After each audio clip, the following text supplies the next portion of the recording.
Hello అండి. Welcome back to my channel. అందరూ ఎలా ఉన్నారు? బాగున్నారా? నేను కూడా చాలా బాగున్నాను. ఇవాళైతే వంకాయ ఎండ్రోయిల్ కర్రీ ఎలా చేయాలో చెప్తాను. చాలా బాగుండిద్ది.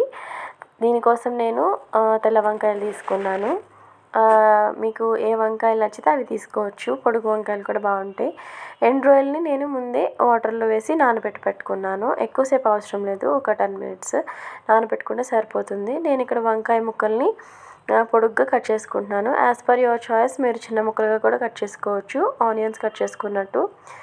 ఫస్ట్ ఆయిల్ వేసేసి ఆయిల్ హీట్ అయిన తర్వాత పెట్టుకున్న ఎండ్రాయిల్ వేసుకోవాలన్నమాట. ఎండ్రాయిల్ కలర్ చేంజ్ అయ్యే వరకు ఫ్రై చేసేసి కట్ చేసి పెట్టుకున్న ఉల్లిపాయలు, పచ్చిమిరపకాయలు వేసుకొని కొంచెం సేపు మూత పెట్టుకొని ఫ్రై చేసుకోవాలి. కొంచెం సేపు ఫ్రై అయిన తర్వాత ఇందులోకి పసుపు, మీ టేస్ట్కి సరిపడా సాల్ట్ వేసుకొని బాగా ఫ్రై చేసుకోవాలి.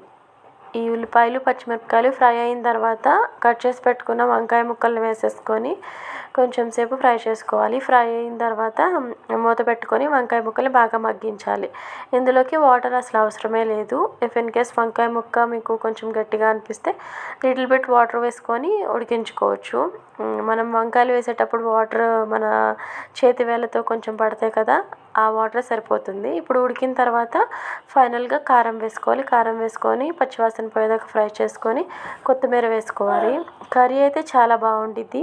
ఒకసారి ట్రై చేయండి. వీడియో నచ్చితే లైక్ చేయండి, షేర్ చేయండి, సబ్స్క్రైబ్ చేసుకోండి. Bye bye.